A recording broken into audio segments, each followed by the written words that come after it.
My man said, you know what? I'm looking at all these red flags. I see that this ain't right. The guy ain't got on a uniform. The man is kicking on my door. I got something for him.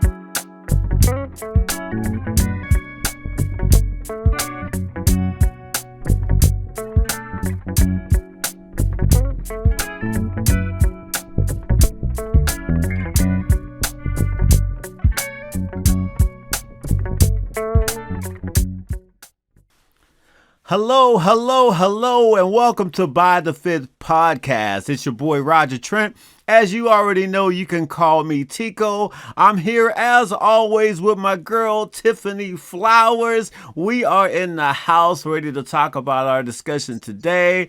Let's get it going. How you doing today, Tiff? I am doing actually pretty good. I'm enjoying the fall weather and the fall allergies. So I apologize if any of the allergies pop up, but I'm doing great today. Thank you. Hey, what's up with these allergies? I mean, God, I got the same thing. I mean, I've been sneezing like crazy.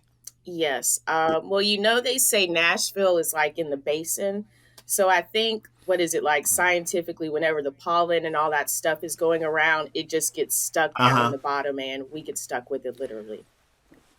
Yeah. I could see that because it's just nuts. I mean, even when I was out in Dallas, like I didn't have that, but Hmm. I swear when I crossed the border into Tennessee, it was like my first sneeze, like in the past 4 months. I mean, I'm Yes. like, okay, I'm back to Tennessee, Yep. Welcome back. right? We're glad to have you. Welcome back. Right. Glad to have you. Here's a little flower for you. Well, thank you. Oh wow. Well, hey, I know that you have we were talking a little bit, before camera started about this video. Hmm. And we're excited to show y'all this video. This is like the wildest stuff that I think I've seen in a minute, Yes. right? Yes. That Yes. happens in communities. So, let's take a second and check this video out. All right. Let's watch it. Well, I was just sitting on the couch playing the game, and I heard someone knocking on the door, and I had to check the peephole, and I saw it was someone I didn't know. So I just left it alone, went back to go play the game, and then he rang the doorbell, my Ring doorbell. So I just went to my closet, and I answered, and I just told him, "Hey, what's up? Basically, how can I help you?" Telling me that he was maintenance, and then he needed to come check my air filter, but I knew it was a lie, because last time we had tried to get our maintenance to get our air filter changed, they told me they couldn't do anything about it. Plus, he had on it looked like a tracksuit. He had on blue sweatpants with the black shoes and I think it was a blue sweatshirt.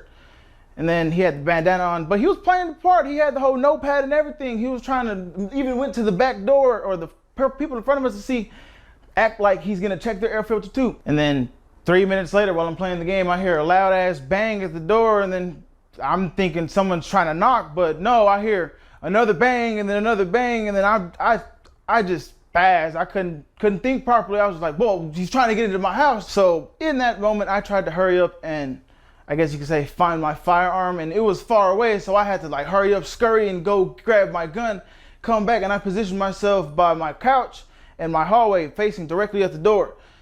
And I was gonna wait till he came in, but whenever I checked my Ring camera, I saw he was kicking the door and he had a firearm in his hand, so I wasn't gonna let nothing happen to either me or my brother.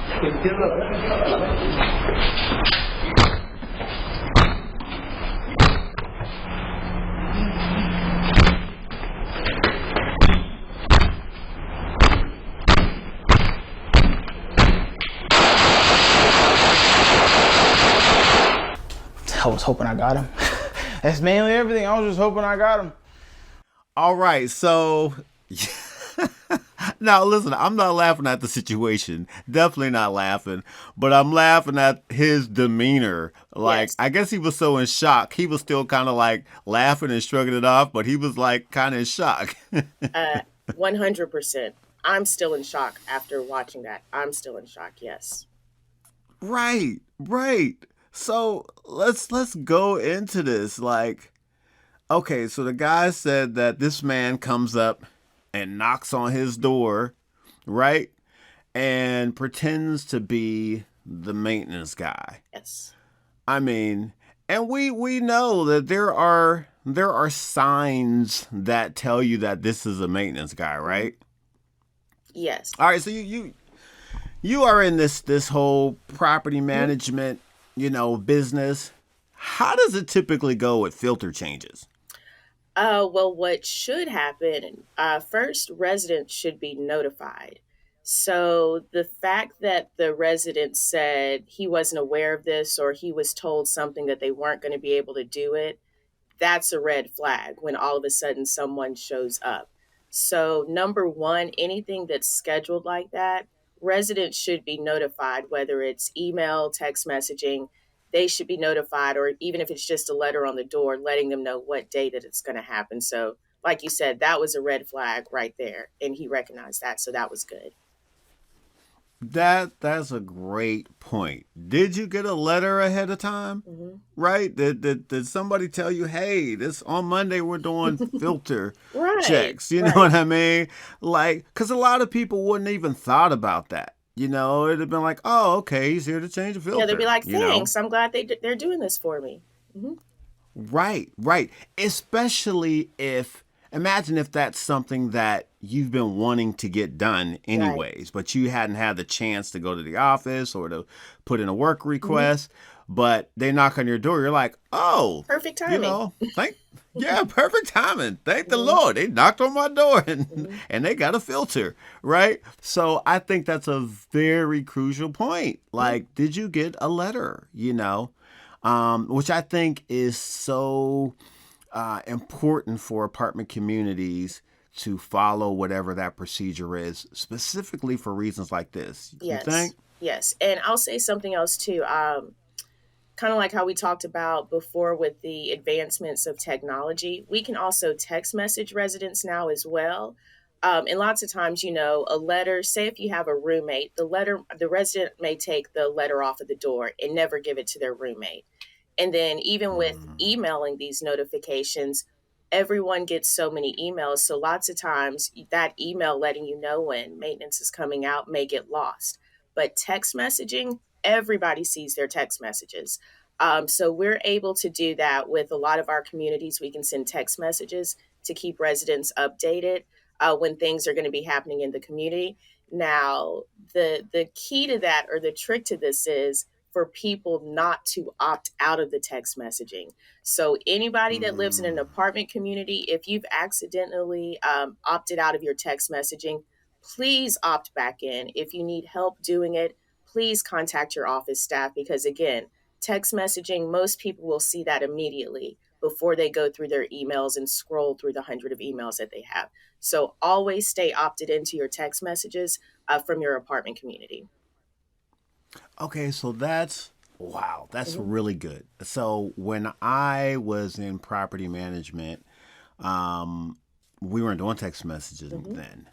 So how often are they getting text? I mean, is it something that, is driving them crazy? Like, I want to opt out of this because every other minute my phone's going off. I mean, what No, can a resident typically expect? you try not to overuse the text messaging system just because we know it can be overwhelming to people. But again, why wouldn't you want to know from your community what's happening? Why wouldn't you want to know when they're going to be coming to your apartment? So again, I get it with all the things and places that you can shop, you can be a part of rewards programs and all kinds of things like that, and you're being bombarded with messages. I get it. I don't like it either, but I strongly and I beg people, please stay opted into the text messages, because we're really only using it for, I don't want to say necessarily emergencies, but again, letting Hmm. you know when someone will be coming to your apartment. Also letting you know if there's going to be a wonderful resident event going on. We want you to know those things because you are part of our community, and it's important that we communicate with you. That's great. That is so good. That's good stuff. All right. So the other thing that he said he noticed was dude came to the door with some some what do you have, some sweatpants and Right. I think you may have you had a know bandana on or something like that. yeah, had a Mhm. bandana and all of this. Like, typically you're gonna have a uniform, is that Mhm. right? Or That something, name tag? That is correct. Yes. And again, that's just important for the residents to be able to recognize who is actually with staff or, who's part of the staff. So, yeah, that was kind of odd too that he didn't have on, anything that represented the community or the company and he had a bandana on. I think it was something odd like that. Yeah, yeah. I love that he had some type of what do you have, the ring thing that they Yes. use on Amazon to be able to look out, Hmm. but if you got a peephole on your door, but to be able to look at them and say, wait a minute, is something up? Hmm. Does this make sense? Right. You know? So I think it's important that, a name tag or something that's like a second line of Right. defense, right? Or something that you could look back and say, okay, first of all, I didn't get a letter. Number two, this guy doesn't have on anything, pertaining to the company, Yes. right? So, And what I would also encourage people to do, get to know who works at your property. When we have residents that move in, we give them a move in packet and we have everybody's name that is part of the staff. We have their position listed on there. So, again, when someone comes and knocks on your door, they should announce who they are. And if they give you a name that you don't recognize, again, that can be a red flag there. this podcast is being brought to you by Apartment Community Functions. If you need an event, let us know. We can handle it. After all, we evented it. Check us out on apartmentcommunityfunctions.com. How do you update? You got a new employee, somebody else is gone. How do you update that? Again, through emails, through text messaging. Our residents, I'm going to say that they're not shy. So sometimes, we may have someone filling in or a floater, and they'll just call us in the office, because that person may just be there for a day or two, but they'll just literally call us and be like, hey, who's such and such? They came and knocked on my door. And then, of course, we can let them know. But again, that's just something that a lot of our residents do. And I'm glad that they do that because you never know. Like, look at this video. Look what happened. I mean, unfortunately, Mm-hmm. this stuff does happen. Tell me this: with if a say somebody comes from a plumber Hmm. or someone's coming to spray, somebody who's not necessarily a part of the company, Hmm. but they're coming to do some of that type of work. How will they know? Is it the same thing? It's just through text or something like Again, that? They won't yes. just knock on the door. And let's say if it's something that's kind of out of the ordinary, like you said, maybe there's a plumber that's coming to do some work. We'll also give them a call and try to actually talk to them. Because again, like I said, we're also busy. Emails get lost. You're probably going to see the text message. But to be able to actually speak with someone, and then that way, if they have any questions, they can ask us directly at that time as well, too. Another thing that we try to do, say if it's something that's not scheduled and it's like an emergency that came up, anybody with staff from the staff, they will go with that contractor up to the apartment. So again, hopefully they recognize who we are. And again, we'll be there with that other person to make them feel uncomfortable and hopefully not have something like this happen in that video. That's good. That's good. Um, so he said the next thing he noticed was the guy had a firearm. Like, he looks out, he sees a gun in the man's hand. Yeah. I can't imagine what would be going through my mind if someone is knocking. Well, let me back up because it wasn't just that he noticed the man had a gun in his hand, but the man was kicking the door. I mean, like, and even if you call the police, it's going to take a minute Right, for the police right, to get there. right. I mean, wow, and what do you do? What if you're at home and somebody starts kicking your door and you notice they have a firearm? I mean, from what he did from the beginning, I think he did the right thing. I think he may have mentioned something like he told them, through the ring camera, we don't need this right now. Because I think he said he thought it Mm-hmm. was kind of odd. But just being Yes. able to speak back through that camera in real time, I think that was really helpful for him. But really, in Yes. that situation, I think up until we see what happened later, I think he was doing the right thing, trying to communicate to that person that we don't need this service right now, or you can come back later. And then, of course, Yes. him eventually calling the police as well too. But yeah, that was a scary video. I mean, I It don't know what was. any of us really could have done differently. I think he 100% did the right things, trying to identify who the person was and telling them that the services weren't needed. Yeah, yeah, I agree 100%.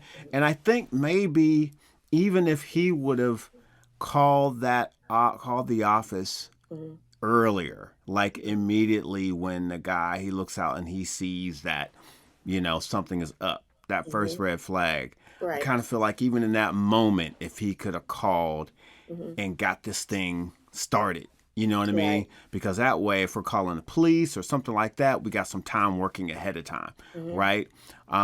Because everybody doesn't, um, they may not handle the situation in the same way, and we don't know Hmm. who's at home or what they have at home, Right. because ultimately, he goes and gets his firearm and starts popping off.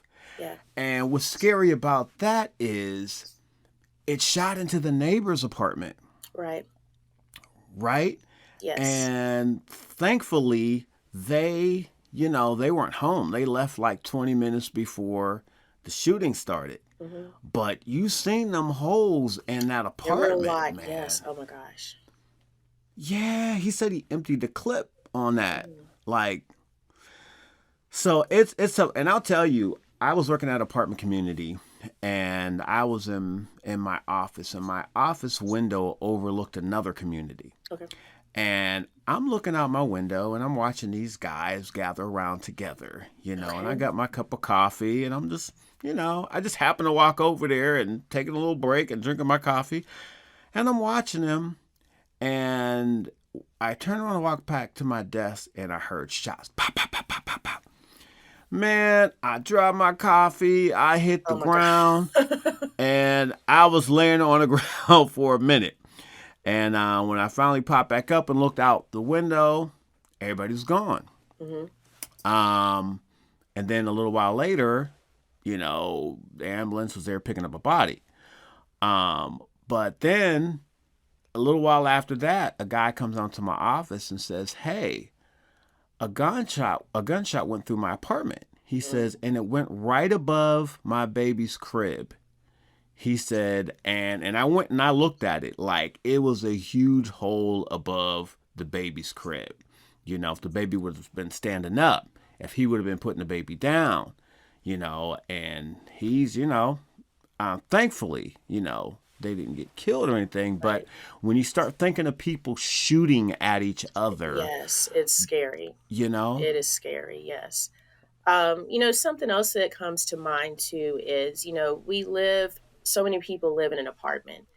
And, it's probably a little bit more common. You think about people living in single family homes, they're walking their dog or they see their neighbor come out of the garage and they wave and say hello. I think it's important for people when you live in apartments to do that the same thing too. People do come and go more frequently than as opposed to like if you're purchasing a house, but also just kind of get to know your neighbors, recognize their yes, face, know who's familiar and who's not familiar. You can catch on to those things real quick if people are acting kind of suspicious. But yeah, just knowing the familiar faces for the people that may live in your breezeway, that can be helpful as well too. that's really good. That's Mhm. really good.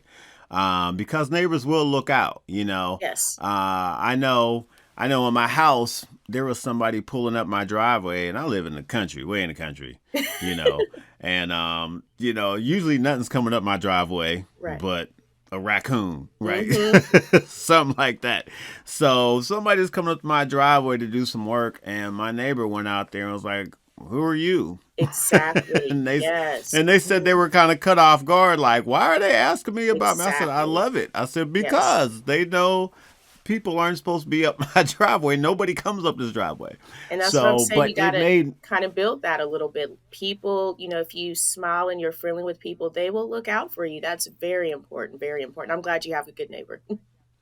yeah, me too, and I'm glad you made that point because it is very good because we can be very reclusive. Yes. I go to work, I go home, and I don't want to bother with nobody. I don't want nobody in my business, blah, blah, blah. I get it. But there is something about having a community Yes. that are looking out for each other, 100%. right? Mm-hmm. Yes, love that point. And then, again, thankfully, this whole situation, nobody was killed. Mm-hmm. But the one good thing was that camera caught that man's face. They got the guy's name. Mm-hmm. And, that way they haven't caught the guy yet from my knowledge. I have to look that back up. But but the fact that they have all this guy's information is great. It's something that they can work with, right? Yes, 100%. Yeah, and those cameras, are you allowed to have those in apartments? You can actually. With most apartment communities, they're going to ask that you not permanently attach anything to the building or the premises. But they've come out, it's kind of like a little sleeve that goes on your door and the camera sits inside. And I guess you just kind of use like screws and it creates tension so it stays in place. But yeah, you can get those on Amazon. You can put your Ring camera on the inside. I think those are good too because the way that it's attached to the door, someone can't just, take it right off. It's not like Velcro. It's in an actual little case. So if people are interested in getting Ring cameras, I would recommend that they get that. Because again, I mean, people are crazy we see in that video. So who's to say they may not try to take the camera just directly off the wall? But if you have it secured on the door, it's going to be there. They're not going to be able to get that off. But yes, we do allow people to do that. And again, just encourage them to do that as well, too, because it just makes the community a little bit better. Again, you can watch out for your neighbors, your friends and family. It is very helpful. Yes, that's great. It's a good point because he also was able to see when the guy went and knocked on his neighbor's door. Yes. You know what I mean? And I think that would have been a perfect time for him to go call somebody too. Right. Because he said he went back to playing video games after that. Yeah. You know what I mean? Yeah. So all these red flags came and he's like, okay, I'm going to go watch video games. But it's probably the time that he needed to say, hey, there's some dude knocking on doors, Right. And we don't know who he is. So yeah, that's a great point about that camera too. You're not just seeing your door, but you may get your neighbor's door. Exactly. Which is, again, a community working together. Yes. So, man, crazy story, man. Crazy world we live in, But we're going to move on to the segment where Tiffany Flowers gives somebody their flowers. So, what you got for us today, Tiff? So, yes, I do have some flowers that I would like to give to someone. So I am going to start out with my wonderful assistant manager, Tanya Knight. She's been with me now, I think maybe going on 6, 7, 8 months. And the help and the assistance and the information that she provides to our residents, I think it's priceless. She really cares about our residents. She wants to see, everyone paying their rent on time, stuff like that. I mean, that's part of our job. But we want to try to make our community as peaceful as possible, trying to eliminate any stresses that we can from people. And she definitely deserves her flowers for that because she is a great addition to our community and I wouldn't be able to do it without her. Tanya Knight. Give it up for Tanya Knight, everybody. Tanya Knight. I love it. But now, who would you like to give your flowers to this time? I'm giving my flowers to the guy in that apartment who was fighting to keep his apartment, okay? Because my man said, you know what? I'm looking at all these red flags. I see that this ain't right. The guy ain't got on a uniform. The man is kicking on my door. I got something for him. I'm not condoning to do that because the neighbors, right? You don't want to do that. Well, I'm not condoning that. But I like the fight that he had him to say, listen, I'm protecting my family. You're not coming up at my house. I'm going to do what I got to do to make sure that I am safe. Yes. You know what I mean? And kudos for him for noticing the red flags and not being just so gullible that, hey, let me open the door and let the guy in. Right? Yeah, we could all learn a few lessons from him. Yes, he did some things right. Yes, he did. Yes, he did. So, my flowers to go to my man. Hopefully he's able to, move on and get, settled and live peacefully, right? Like we all want to do. Yes. Right? Yes. So, man, definitely flowers to my man out there in Dallas, Texas. Let's get it, homie. Let's get it. Well, this is concluding our podcast for today. Listen, be sure to tell a friend, like, subscribe, get on it. Listen, if you are in the property management business, be sure to get your team to listen and jump on YouTube and watch this. Get everybody involved. Me and Tiffany will be here all season to hang out with you. And if you got some stories that you want to, send to us, send it to bythefifthpodcast@gmail.com, and we will get the stories, and we won't have to say your names or anything like that. We'll leave that all confidential. But any stories you'd like for us to talk about, or anybody that you think should get their flowers, just let us know, and we can put that on there too. All right? All right. All right. Well, Tiffany, it was good hanging out with you today. Thank you for having me. Thank you that this was a good time, and hopefully someone can get something from this unfortunate news story. But again, I think it's really helpful for people so they can be more aware. Yes, absolutely. Listen, get your Benadryl. I'm going to get my Benadryl, and let's make it through this season, all right? All right, sounds good. Thank you. All right, let's go. By the Fifth Podcast. We'll see you next time. God bless. The name is Trent, Roger Trent, but you can call me Tico. What's up?